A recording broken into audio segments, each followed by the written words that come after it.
taariikhdu ku beegan tahay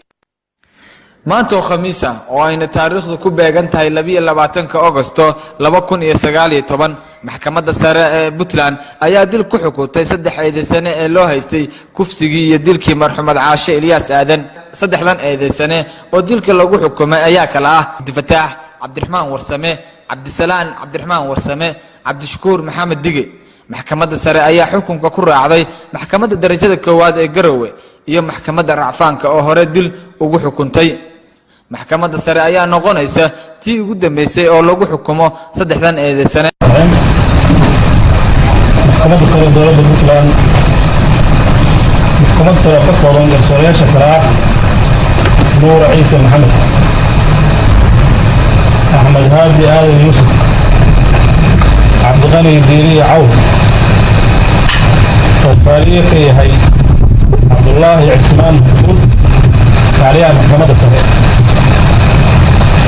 xukumanayaasha Abdifataax Cabdiraxmaan Warsame.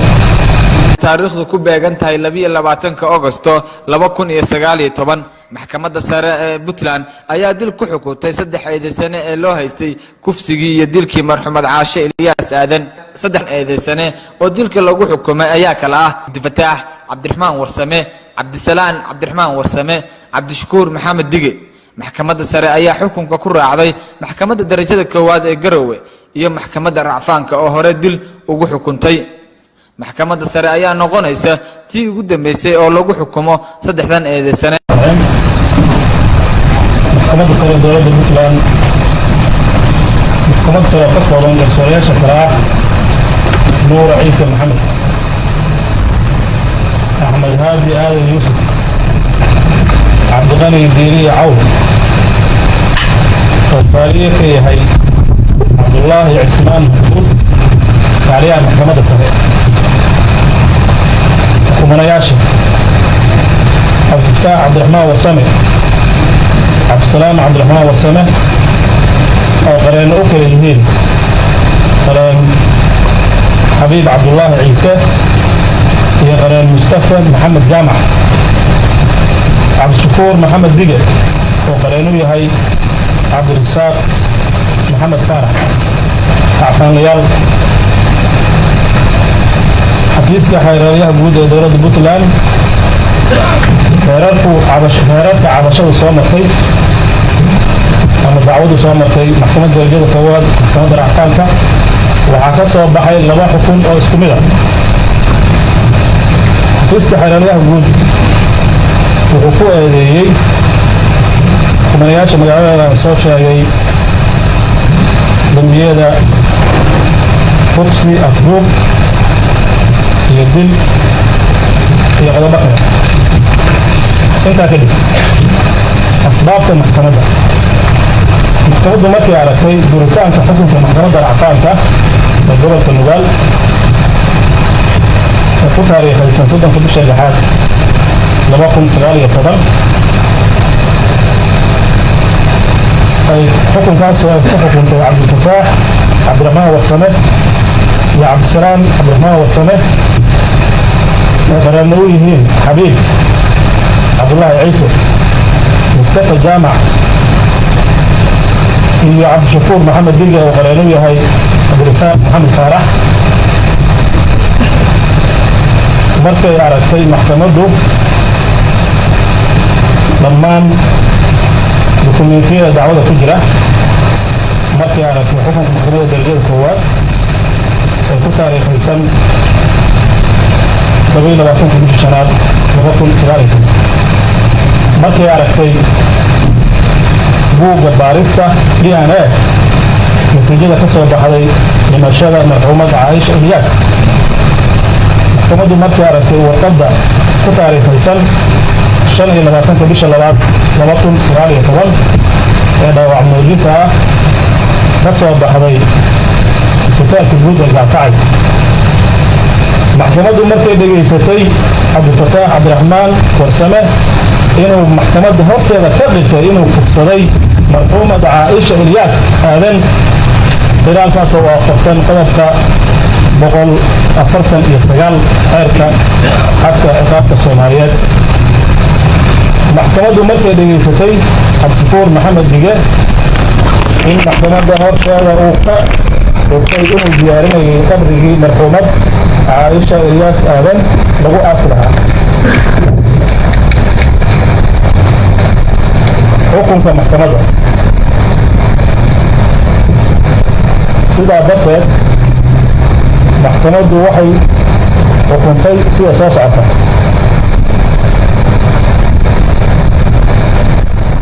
maxkamaddu waxay diiday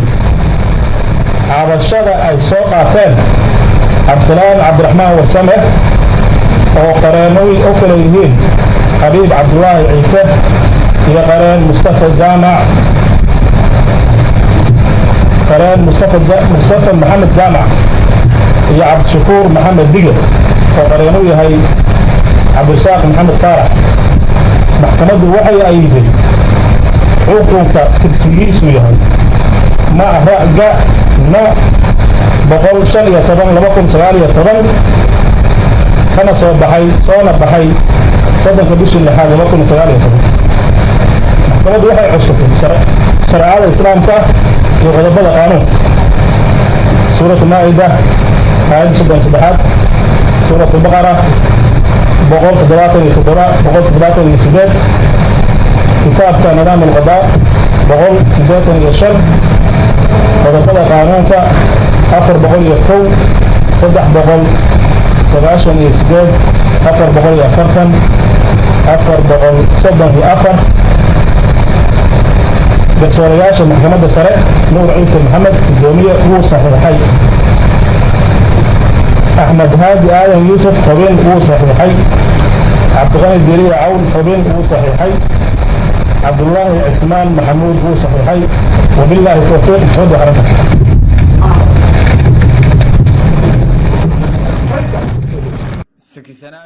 maanta waxaa soo gabagabo kiiska caasha ilyaas aadan oo xafiiska xiraalinta puntland ay ka ahayd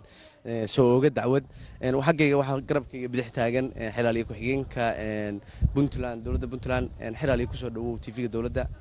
kiiska caasha ilyaas aadan waxaad ka ahaydeen dacwad soo oogayaal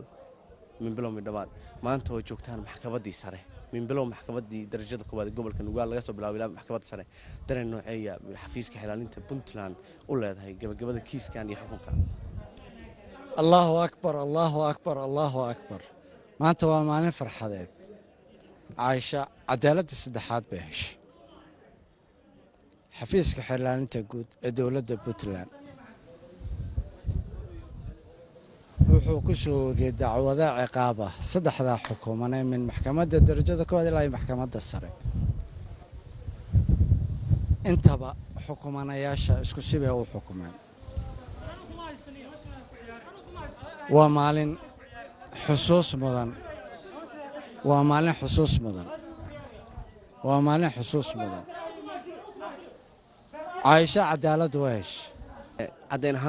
بدن baa soo bandhigteen dadkuna inta badan waa isweydiinay xafiiska xilaalintu labada walaalaha qaabkii baaritaanka DNA gu soo saaray marka in badan dadku DNA ga isweydiinayaan bal faahfaahin yar adoo DNA ga labada walaalaha ka warbixinay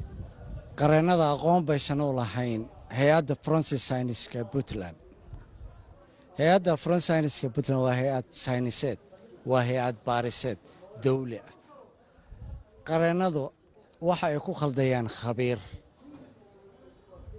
kun jeerna oo sheegnay labadii maxkamadooda hoose markay ka hadlayeen waan u sheegnay ilaa ay hadda qareenada waxba si ka xataa maxkamadda waxay ka horyeedeen laba markhaati baanu doonaynaa in DNA-ga hay-adda forensic science waa waxaan qaanuunka meel ay kaga taalla aysan jirin marka qareenadu mugdi bay ulku tuurayeen wax ay hayeenna ma laha cadeymaha xafiiska xilaalinta horkeenay saddexda maxkamadoodna haba yaraatee si qaanuuniyan ama shariicatul islaama oo ay ku buriyeen ama cadeymo kale oo ay ku buriyeen haba yaraatee mid ay keeneen male afna waxba laguma buriyo waxna qof looguma bariyeelo maxkamad sideedaba waa tus oo itaabsi sida mid ka mid ah eedeysanayaasha uu qartay maxkamadda horteeda waxaa jira nin kale uu sheegay xafiiska xiraalintana inta dacwadan oogaysa weli ma soo bandhigin eeda ka mid ah ninka kale iyo arrimo ka mid ah xafiiska xiraalinta ku-xigeen guud u tahay ninka maqan dadku inta badan bulshadu way isweydiinayaan hay-adaha amniga siba ciidanka booliiska laamihiisa kala duwan waxa ay ku raad joogaan siday u soo qaban lahaayeen ninkaas uu sheegay cabdifataax cabdiraxmaan warsame oo uu yidhi wuu igula jiray dembiga laakiin waxaa ogaataa eedaysano ku markhaati furaya inaan loo qaban karin laakiin ninkaa isaga ah haddii la soo qabto waa tuhunsane waa eedaysane dhacaanaa laga qaadaya dhacaanadii gabadhana waa la hayaa hadday isla falgalaan shareecadda iyo qawaaniinta waxay tahay baa la marsiinayaa hadday isla falgali waayaanna toddobadii hore sidii loo dhaariyaa loo dhaarinaya laakiin mid loo qabanayo qiraalka cabdifataax maaha cabdifataax qiraalkiisa dembiyo badanoo uu galay buu ku qarinayay marka halkaa qiraalo uu lahaa caasho hal mar baan u galmood wuxuu ku qarinaya afduub wuxuu ku qarinaya dilka inuu geystay wuxuu qirtay kufsi wadareedka inuu ka mid ahaa in badan dadku waxay isweydiinayaan kiiska Caasho maanta hadduu soo gowgowo kiiska ku xigi doona muxuu yahay keewu yahay xafiiska xeerlaalinta kiis walba soo gaaro wuu dhaqaajiyaa mid yar iyo mid weyn midna uma eego waa waajib waxa ku ah xafiiska xeerlaalinta inuu dhaqaajiyo dacwad kastoo baaristeedu soo dhammaad uuna u arkay in maxkamadda la horgeeni karo wuu dhaqaajinayaa wuuna horgeenayaa kiisaskaa sheegaysidna under process wey baaris bay ku jiraan xafiiska xeerlaalinta markay soo gaaraanna insha allahu tacaala xafiiska xeerlaalinta guud ugu dhaqaajin doonaa